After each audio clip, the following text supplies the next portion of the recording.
Hello there, and welcome back to another review, hopefully one of many now that I've finally got some technology that works. Okay, so you saw it previewed in my last Return of the Nerf Herder video, and as requested by Stigler Stumble, who's back on the scene now, guys. He's reviewing again. He wanted to see a better look at this, the Resurgence of the Jedi Battle Pack. This pack is unbelievably hard to get hold of. Hasbro in their infinite wisdom have obviously released it in short supply, much like Cody and General Grievous, the single pack legacy figures.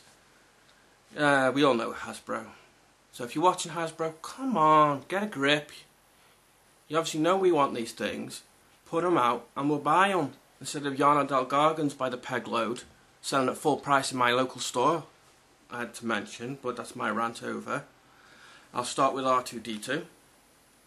He's a repaint of R4-G9, which was a sneak peek figure in episode 3. A very nice droid in his own right. R2 excels in this format. The brushed metal dome rather than the shiny silver dome of the vintage OTC figures makes him look more realistic. And I actually don't mind that they've removed the light pipe from the eye. I actually prefer him with his signature black eye. Paint application is perfect. What I even like is on many R2-D2 figures, the blue around here is usually missed off, but they've actually put it in. You can see there. So that was a good point for me. He has a bit of light weathering around the feet. It's barely noticeable in some lights, but it's there. As with R4-G9, to release the lower middle leg, you just spin his little head like that, and that's released. That's dead secure. Has swivel on the middle foot, swivel legs and swivel treads. So, you know, he's your bog standard Astro, but the best incarnation of R2-D2, and one that many fans have wanted this pack for. Okay, next I'll stick with the droids, and I'll give us a look at good old panicky C-3PO. He's a repack of the Saga 06 Ewok Throne of C-3PO, which was released in the Saga Legends. Nice figure. I'd love to put articulation in his arms, but they're doing that with the vintage line 3PO. So I'm holding off judgment on that till I actually see it for myself. Pictures don't seem to do it justice, so I'd rather wait till I see it with my own eyes before I make any judgments on that figure. Articulation wise, we have a reverse ball jointed head with the ball joint in the torso rather than in the head. Swivel shoulders, that's it. Swivel torso, which is a nice feature, I like that.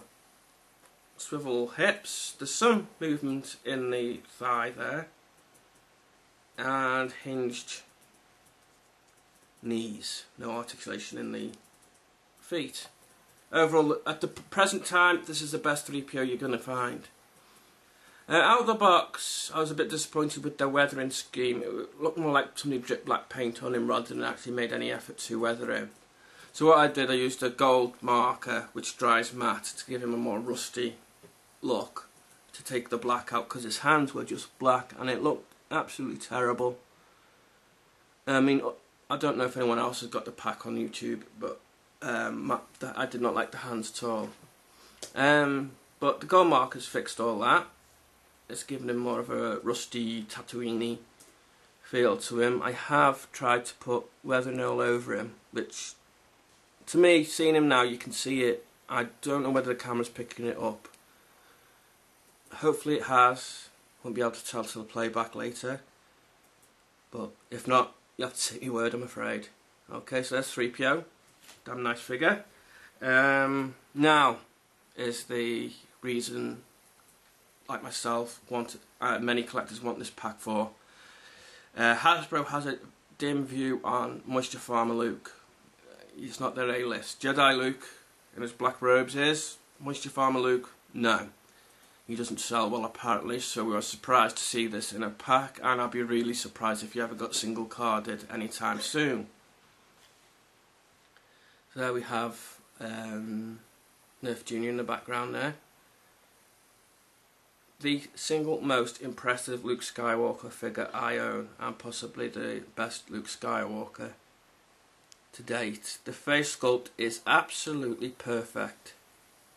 It is so much like Mark Hamill. It's scary. So much attention to detail into the face. It's really, really lovely. So, if I hadn't picked it up when I did, which was just pure luck, I rang Toys and Games and just said to them, "Have you got it in?" He said, "Yeah, right, I'll have it." No hesitation, because I knew how hard it was to get. And it cost 30 quid, which is not bad all in all. So he's fantastic. Articulation wise, we've got ball jointed head, shoulder, elbows, swivel wrists, swivel hips, swivel waist, sorry.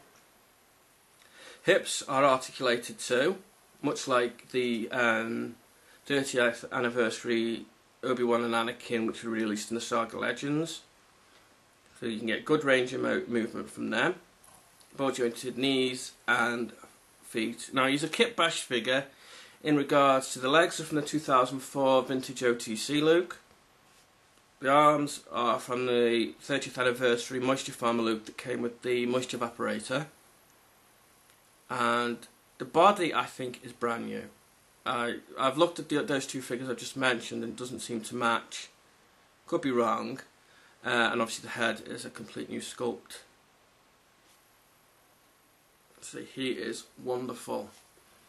You know, I recommend anyone to find him, or make it your life goal to find him, because you will not be disappointed.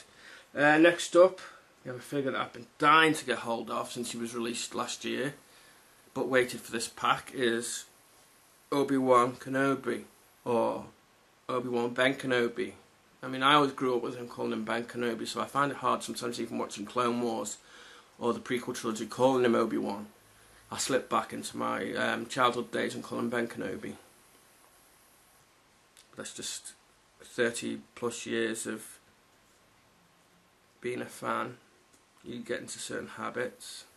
But he is superb. The sculpt on his face is perfectly matches Alec Guinness. It's wonderful.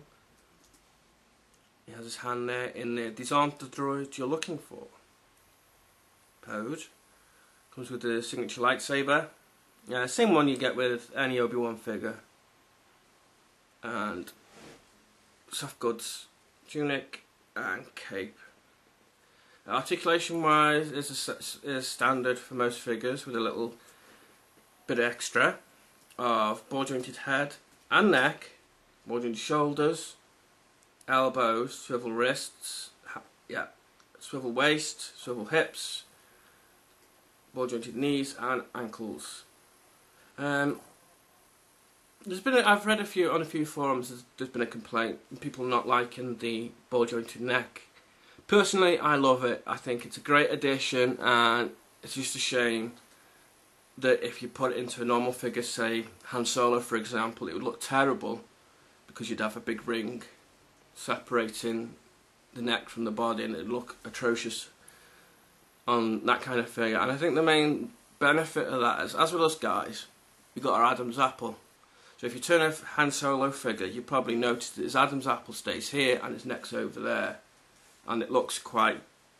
It's not a bad thing, it doesn't look awful, but it's noticeable. But then that just makes me really picky, so maybe you want to disregard that last statement, because it's... Yeah, I'm being picky. I'm turning into one of these guys you read on the internet that put things down all the time, not remembering that they're toys. You know, we're big kids. They are aimed at collectors nowadays, but they are aimed at kids. You know, I read some you know, really bad